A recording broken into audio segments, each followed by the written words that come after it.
Here he is. Here we go. Hey, it's y'all. Yeah. Hey, what's What up? man? Let's talk about some real bullshit with some real siblings.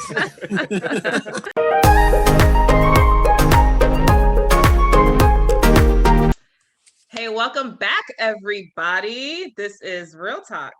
With real siblings and our special guest, the man himself, the undefeated. I maintain yo. Josh Abbott, ladies and gentlemen. How's everyone doing? We're good. Thank you so much. And we are so excited to have you. Thank you. Oh, we need that. We need that. We got to step up the production. That's a good thing. I didn't have that ready. How did you find that so quickly? I always have this ready. Please tell me that's like your normal theme song. Just go around like. No, like when I'm bartending, like sometimes I'll like drop off a drink and I'll just be like, bam, bam, like there's your drink, and then just walk away. That's it. You should be running that joint. Awesome. Actually, speaking of that, so what drink do you hate to most? Like what drink order do you hate to get? Oh, like to make? Yeah, to make. So what I do like to make is I like making draft beer and a shot of bourbon. I like easy. There you go. Be on your way. Next, please. It's so simple. I like working in like little dive bars, little pub hole in the walls. Okay. Where it's like the same people every single day. You get like to know people. Exactly. Cheersy kinds of environments. That's the kind of stuff I like. All right. Dig it. Cool. Yeah. Okay, well, we're not still reeling, but we were recently reeling from the Sequester finale. I think now we've come to terms with our emotions and feelings, but I want to know where you are at. What are your impressions of the finale episode? How'd it go for you? I mean, it was a lot, like clearly it was an emotional experience in the moment. And then watching it all back, like I got a little teary-eyed again, like reliving all that kind of stuff. Yeah, and I was reliving it in my head, and I was like, because like most of the season, like I'm half watching myself like this, like, I hope this looks good. Oh, how did that come off? And so I've been like waiting for this moment because it's like, it's my final moment of the season. And, obviously I wasn't happy with the results. Although, I came to grips with it pretty shortly after. Like just speaking on the final four, like, afterwards, once we changed into our evening attire and me and Natalie are in the barn waiting for the big reveal that we're the final two jury members, Natalie's feeling emotional about the whole experience too. And like, we're just kind of talking, like consoling each other, like trying to make each other feel better so we can get excited for jury questioning and voting and all that kind of stuff. So, but watching it all back, it was like, whew, it was rough. Yeah. Let's start from the top of the episode. So that final five competition, the vase hammering, you won that comp. Did you have a specific strategy in that comp that you feel like enabled you to win that perhaps the other competitors didn't? And how did you feel at the end winning it and eventually giving Billy safety? Yeah, so like my strategy wasn't a whole lot to it. Like one, I wasn't touching Billy's spots. Like I figured she wins, she's taking me, I win, I'm taking her. So, I got two horses in this race. Of course, Billy right off the bat, she answers a question, she smashes my pot. And I'm like, what the fuck are you doing, Billy? You're ruining it.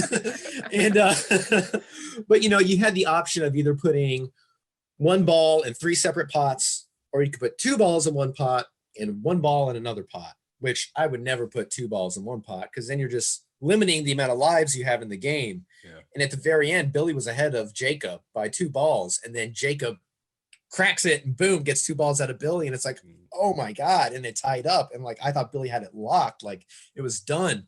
So, but as far as like strategy answering questions, they said you have to answer them honestly, which, I tried my best to do it, but that's such a hard ask of people, I feel like you could definitely get away with like trying to rationalize, like, I guess in some light, this is an honest answer, and another like this isn't an honest answer. Yeah. So, some answers that were given, I was like, it doesn't sound like it. Do they have like real-time fact checking for the honesty? I mean, because some of the questions are pretty kind of up to you. Did you have to write answers beforehand? They're holding you to that, or they just honor system? Nope. It was just on the spot honor system, so say who doesn't deserve to win, a few seconds to come up with a name, and that's it, and like, maybe someone just said your name, like, that your game ain't shit, and then you're in your head like, screw you too, your game ain't shit either, I'm saying you. So it was just on the spot honor system. Yeah. So I want to talk about the final table, right? So the four of you guys are sitting there. Was there any point when you when you thought maybe I should pivot. Maybe I should pivot away from Billy and, push the light onto Spencer. Maybe we can all, me, Natalie, Billy, myself can all like push Spencer out. Was that ever a thought? Or did you think absolutely not? No? Absolutely not. Okay. No, because if Spencer went out, he was dragging Natalie, and then I'm in a final two with Billy. Yeah. The jury was very open about who their horse in the race was. Yeah. And I was not going to sit next to Billy. Absolutely not. I would rather go out at fourth playing for first than to go out at second playing for second. And so there was, so there was never, it's either Natalie budges or she doesn't. And I'm willing to die on that hill. And that's the hill I died on. That's why you're the GOAT. Oh my God. Wait. I have to talk about that. I have to ask about that. Okay.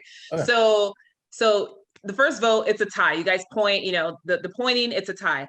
And then they tell you, all right, you guys have, whatever, I think it was 2 minutes, 5 minutes, just a short period of time to make another vote. And if not, it goes to the wheel.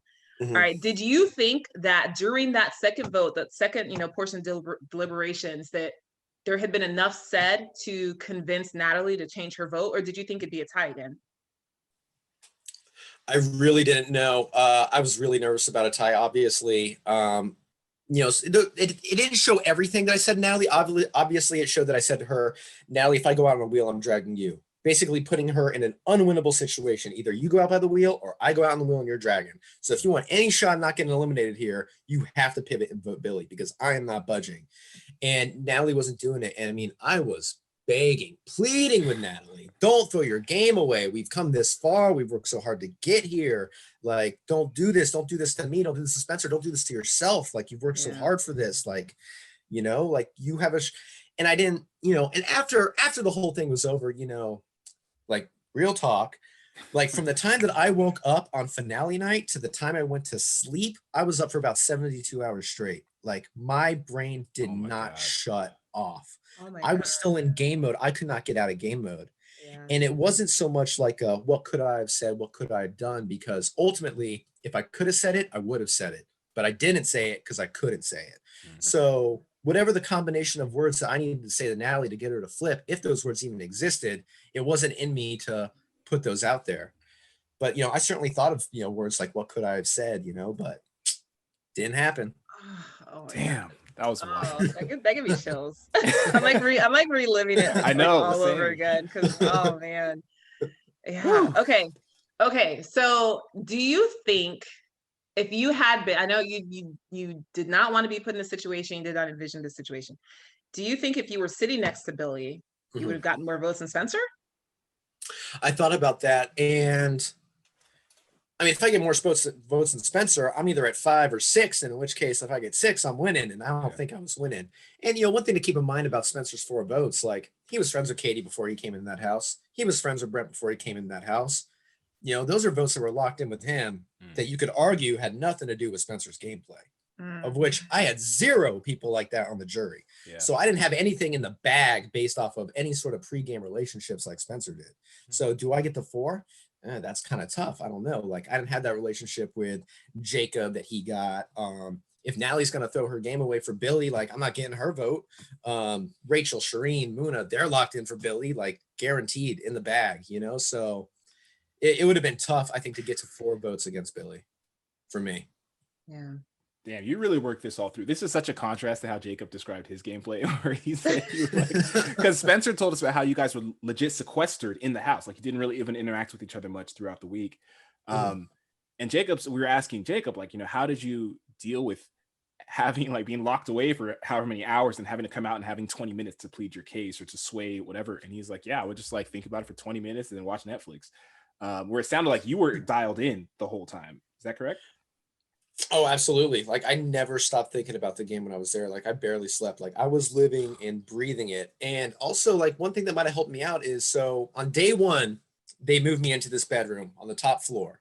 Nice big bed. I'm like, oh man, I'm living good. Then Brent moves in and they said, Josh, get the fuck out of this bed. You're moving into this closet over here. And what? And so I slept on an air mattress that 2 production members had, and it was just in the air mattress the whole time. And so all I had was, some shelves, and I had my own light, which I liked. So I didn't have a TV, so I just laid in there and I had my puzzle book, but I would try to do a puzzle and I'd be like, I can't focus on this. I can't do this. Like I'm too busy thinking about who I need to, who's looking at who, what's going on next round or anything like that. So, God. and even after Brent got eliminated, they're like, Josh, you can move to the bedroom now. I'm like, actually, I think I'm cool in this closet. So I just stayed there. I just stayed there for the remainder of 3 days or however long it was, because it's like, hey, it's working for me. So I'm just gonna chill out in here. Wait, where do they move the jury members then? They go to the barn? Like, why was his bed open? He was still there in the jury. Yeah, no. So there was the basement floor, which had its own living room, kitchen, 2 bedrooms. Okay. And so that's where the jury was placed after they were eliminated from the game. Gotcha. Yeah. Holy crap. This sounds fascinating. That's wild. You had like an What a Oliver torture. Twist story. But I liked it because I could control my own light, so I didn't have to worry about bugging anybody else. I had a bathroom right next door, so I was cool. When I wanted to tuck my LOS away or pull it out, I never had to worry about anybody looking at me. Like I had my own space and it was mine, and I was happy to have my own space because, you know, it's just easier that way. It's better that way. That really, I feel like that you had this like scrappy mentality that we talked about, that like you were so quick to come into anybody. You were so prepared for every situation. I think that puts a lot of stuff in context. How like you were like living in, not squalor, but like you were living in rough conditions, like really dedicated to the game. When you came into the house, let's start from week 1. Yeah. What, now that, other than that Brent story aside, that's wild. Like what did you expect? How different was it? You were one of the few people that had very few connections. So what did it feel like coming into the house? Yeah. So, I mean, I was super excited to be here. You know, like my mentality going is like, I've already won. I've already beaten the odds to be here. You know, one thing that always bugs me when I watch shows like this or any other shows, when people say like, I deserve to be here. I deserve this. I deserve this. You don't deserve shit. You are lucky. You are fortunate that you had the opportunity to be here. And that was my mentality going in. So it's like, I'm already playing with house money. And, you know, and I knew that my face was the least recognizable, probably going to be the least recognizable of the bunch.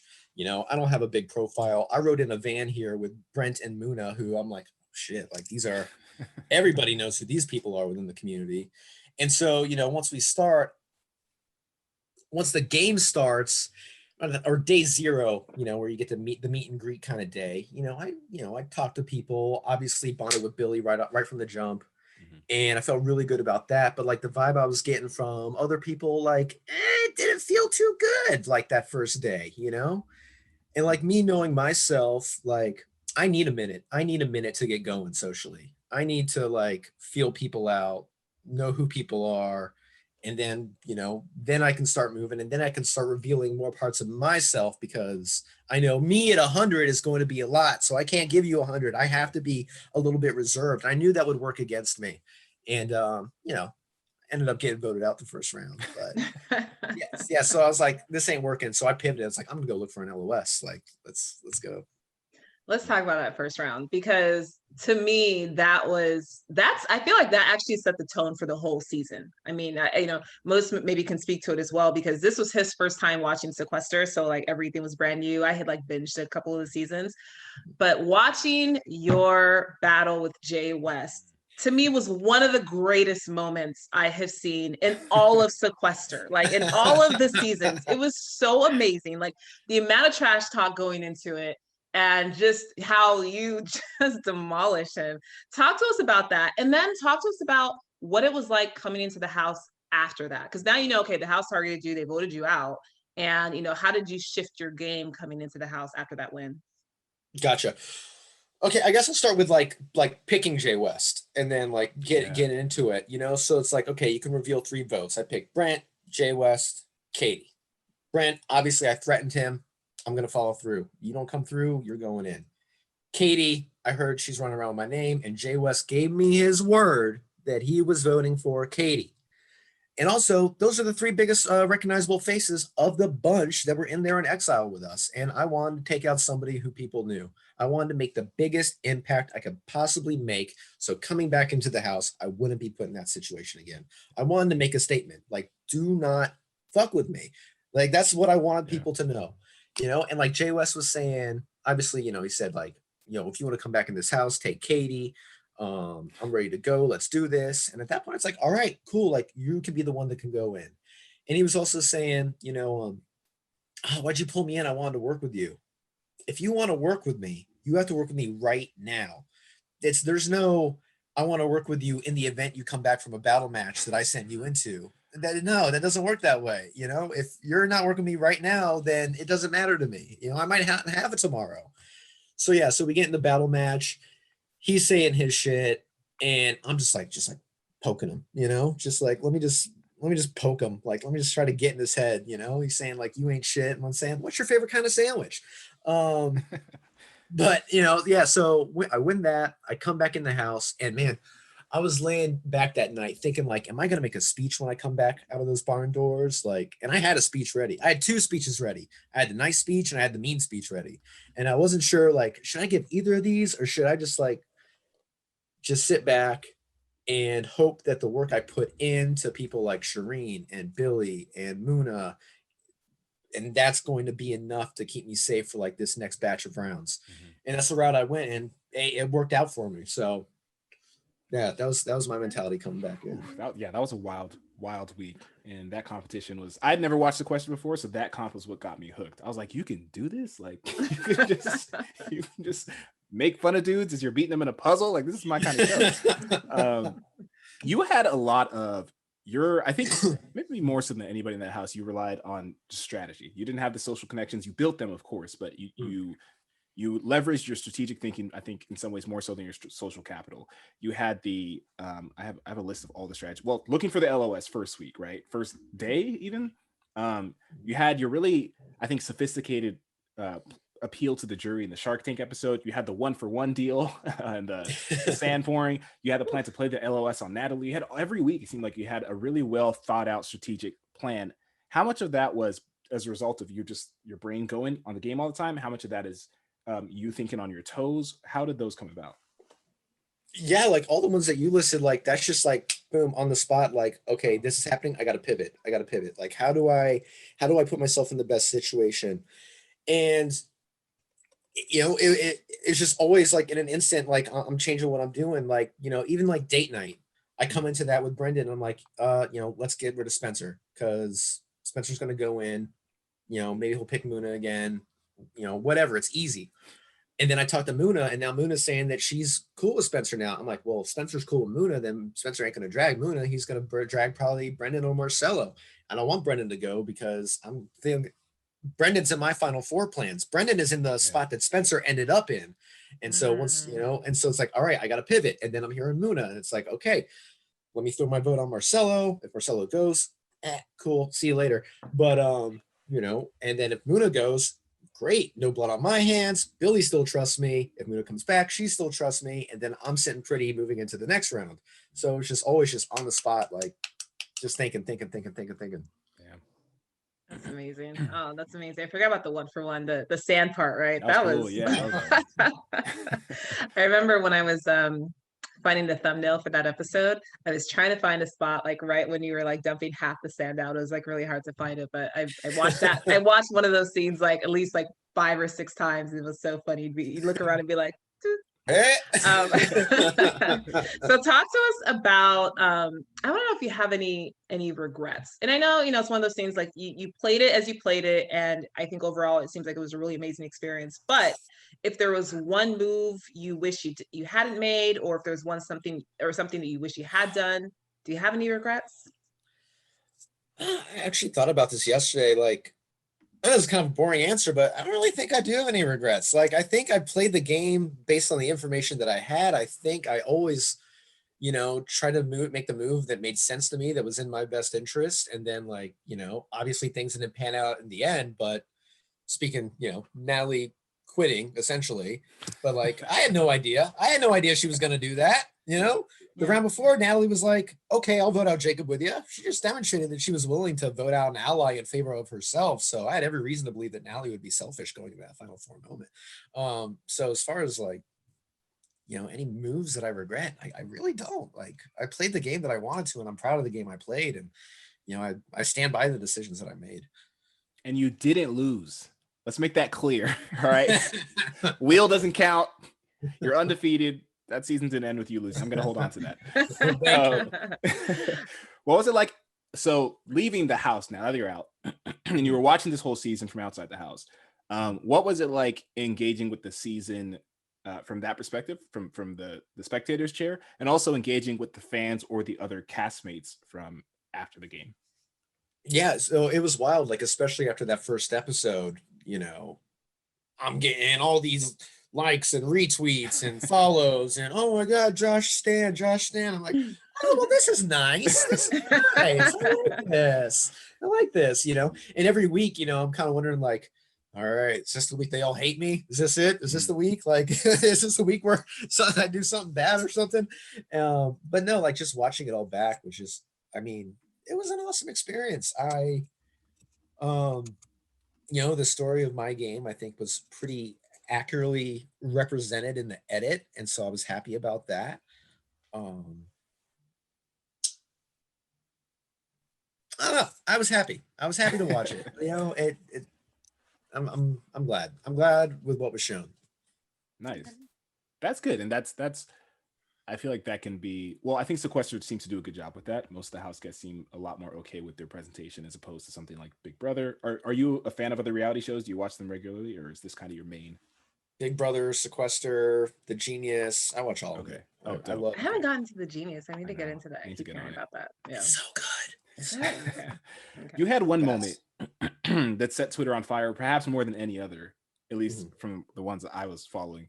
When you torched Marcello in that conversation. We're not going to have, I don't think we're having an interview with him, so feel free to drag him as much as you need to. What was that like? How were you so quick in the moment? What was that like? Was there a buildup? Was there anything that we perhaps didn't see that was edited out? Yes. Okay. So a couple things. So fun fact. So going all the way back to round 1, when Marcello wins safety and puts me in exile, before the round even started, yeah, it looks like Shireen's the one that told me that the whole house is basically conspiring against me. Like 2 minutes before the round started, before Marcello even got safety, Marcello's sitting on the couch with me and he says, Josh, I think we really need to talk. I've been hearing some whispers that like your name is the one that's going around. I'm like, oh, okay. And then Marcello gets safety. And then he puts me in exile. And then I'm like, oh, I get it. You want to have a talk so you could save your ass in the event that I was the one that got sent into the battle match. But then once you had safety, you said, goodbye, Josh. So that moment, once you wrong me, I'm just going to start cataloging. I'm going to start cataloging all the things that I could say to you if I ever got the chance to say them to you.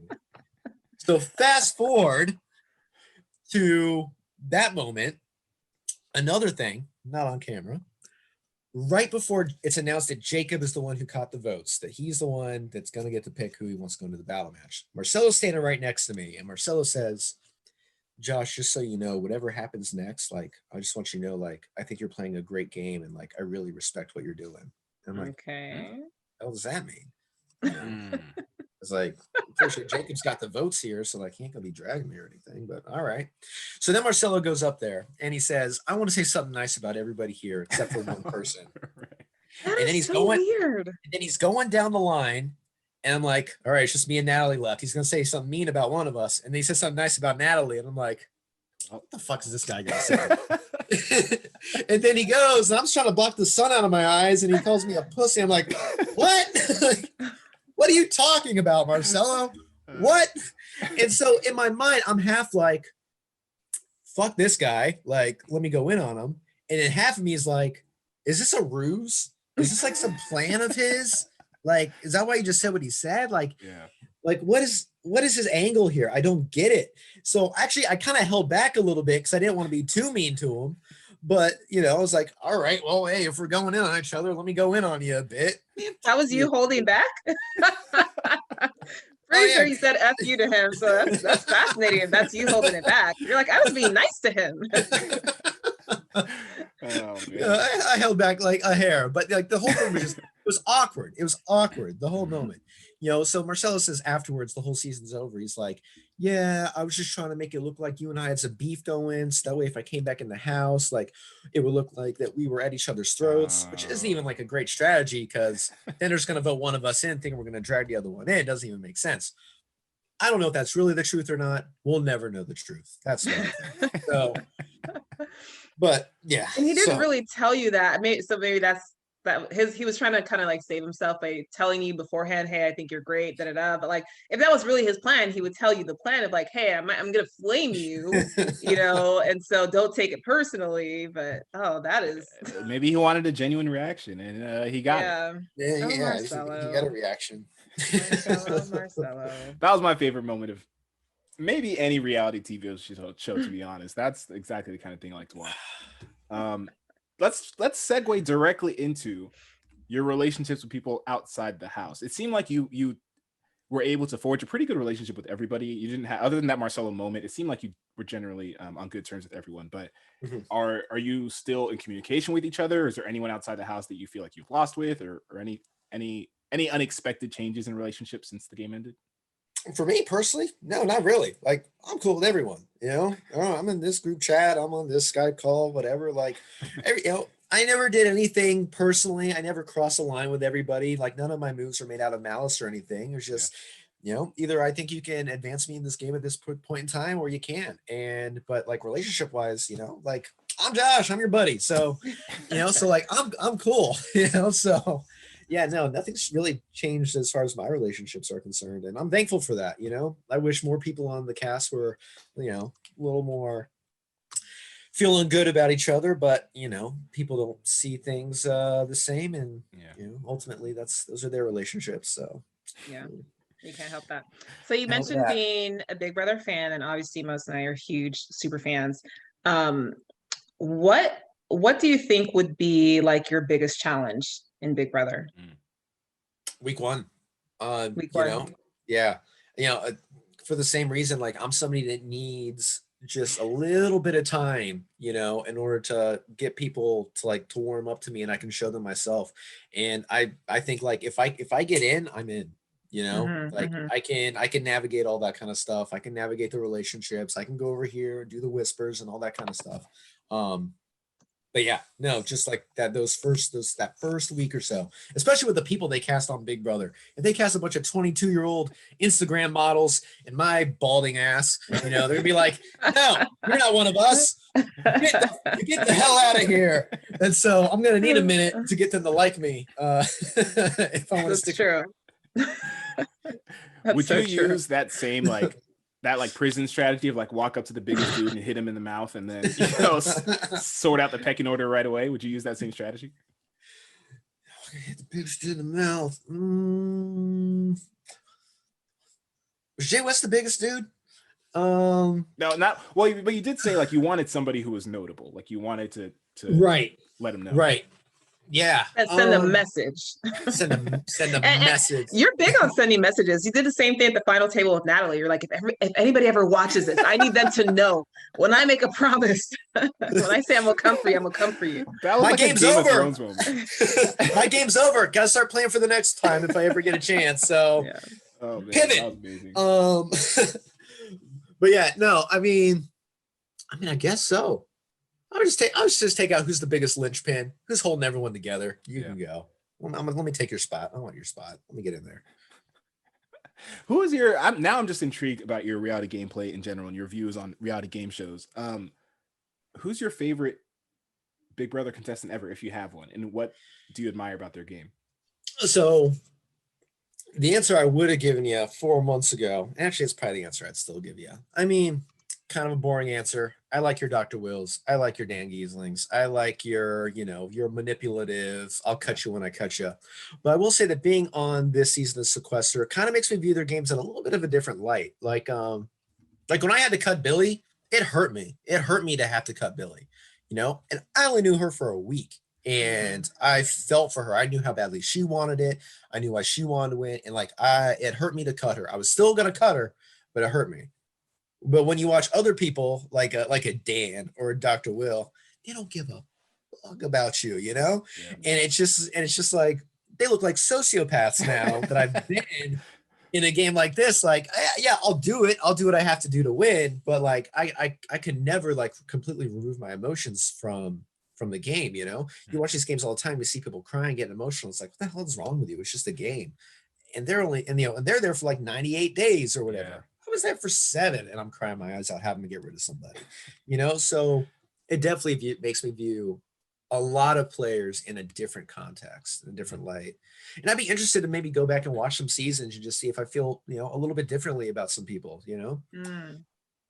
So Yeah, actually, even you mentioning it, like you having that like emotional reaction at the final table, when you had to cut Billy, or when you were, pushing for that for me really changed how I viewed your game and how I viewed you, your whole kind of journey through the game. Because I always thought you were just super cutthroat, and you are certainly to many degrees, but I thought you were kind of more like that, Dan Giesling, Dr. Will, of like, whatever, see you later. And that I think might have to do with like the editing, right? We'd see you say something like, oh yeah, I'm saving Billy. And then, they show you in a confessional 2 seconds later, be like, yeah, I'm cutting her ass. It's like, what the heck? Like, that's supposed to be your girl. So then I would always wonder, like, if we see Josh in a Big Brother, like, is he gonna be like a oh shoot, who's the cop and Cody? Eric. Yeah, is he gonna be like a Derek and Cody? Like, is he gonna have like a one like ride or die, or is he going to like constantly be shifting and like being a little snakish? So like, what do you think? Do you think you would be that kind of like constantly shifting, maybe chameleon or shapeshifter, or would you be more like, I have one ride or die, I'm going to be loyal to them to the end, no matter what? I mean, having a ride or die that you're loyal to the end to is great if you're the winner of that pair. If you're not, then say sorry, I'm going to find a new ride or die. Yeah. I owe it to myself to do everything I can within my power to try to get to the end and to win. And any personal relationship that's going to get in the way with that ultimately is going to have to fall to the wayside if I think it's going to impede my ability to get the win for myself. So, I'll have a ride or die, but if I think that you're the weaker of the pair, then yeah, come along. But if not, you got to go. I'll find someone else. Damn. I love it. That's the way it should be. That's the way it should be. You're right. You're right. I think that's why we enjoyed your gameplay so much. Yeah. So you have, in my opinion, you have like a really specific constellation of personal traits that make you uniquely suited for these sorts of games. I think self-awareness is a huge one. I think a lot of people, part of the reason they get blindsided is because they're never quite sure how they're situated with others. And I think you exhibited high levels of that, as well as making genuine connections, a lot of other traits. What, in your opinion, if you had to pick one trait for any player of any of these kind of social competitive games, what do you think is the most important singular trait to have? Skilled at narrative framing. I think it's really important to be able to take the information that you have, as well as like the information that other people have, and be able to frame it in a way that is specific to individuals in order to lead them down the path that you want them to go on. So for example, when Spencer came back and he was on date night and was apologetic and was saying, maybe I haven't talked to people so great, yada, yada, yada. First thing I say to Brendan is like, if he makes it to the end after playing poorly, and then he has this pivot, and then he gets to the end off that, he doesn't go back in, that's a great story. That is a great narrative for him, and that it could make him dangerous in the end.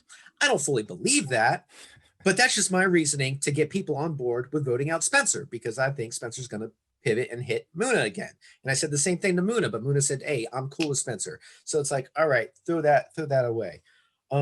Yeah, just being able to frame a story, and you have to be able to frame your own story. At the end of these games, you're going to have to sell yourself to the jury, and you're going to have to take the information that you have in the game that you played and craft a narrative. The story of, hey, first one eliminated, no connections, all the way to the end. How do you fill that in to make a cohesive argument so that people say, yes, that is something that I want representing this season.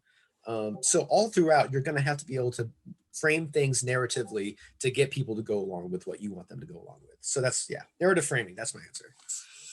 That's Nice. amazing. Gosh, That's that's why I wanted to here. hear. That's why I wanted to hear what his final speech would have been. I think it would have been. I think it would have been amazing. I think it would have been way closer than just I don't know. I think it would have been close, really, really close. Yeah. And oh man, it would have been amazing. Well, amazing, impressive season, extremely entertaining. It's rare that you get a player who's both so devoted to the strategy of the game, but also so devoted to the entertaining drama in a very just like, right? Like when you need to talk, you talk, and you didn't have any problems with that. You were one of my favorite house guests on any of these shows. I really thank you. Great job. Thank you so much. Yeah. So what's next? Like where might we see you next? I don't know. I got clips together that I'm throwing together for maybe a Survivor audition or something. Can you just make wanna fire? play. I'll learn. I'll have Okay. time. But I've got clips. I'm trying to put things together. Okay. I just love games. Yeah. There's no job out there that's like I think uniquely suited to like to the skill set that I have, and like I've always watched these games and I've always thought like that's something that I think I could excel at if I were given the opportunity. Yeah. And so like being able to go out and play the kind of game I wanted to was just the most amazing experience in the world. Like it was so fulfilling for me. Like I needed this for me, you know what I mean? And so like I was just so happy, with the way this whole thing shook out. Well, I will say you have a very particular set of skills, and you would not be the first former bartender turned political powerhouse if you decided to go into politics. I'm just saying, there's a precedent. It's true. I vote for you. Oh man, that's amazing. Well, thank you so much. This has been amazing. Yeah, this is just really to kind of pick your brain, get into it. We had such a fun time covering Sequester, and it was made all the better by you guys interacting with us. Like we really appreciate that. Like that really kind of kept us going and got us like hyped for the season, and just it was awesome. Yeah. So no, y'all were a blast. Oh man, I look forward to y'all every single week. I always laugh my ass off. Like it was hilarious. Thanks, man. Thank y'all. I appreciate it. Thank you. But that is it for us. That's all we got. We have our usual sign off, which you might have seen. If you want to do us the honors of giving us the Real Talk, Real Siblings line, we'd appreciate it. Reminding them to like and subscribe. Oh, that too. I don't remember it. What? It's okay. Fake fan. Interview's over. This is Real Talk with real siblings. Click like and subscribe, and we'll see you soon. Bye, everybody. Bye, y'all.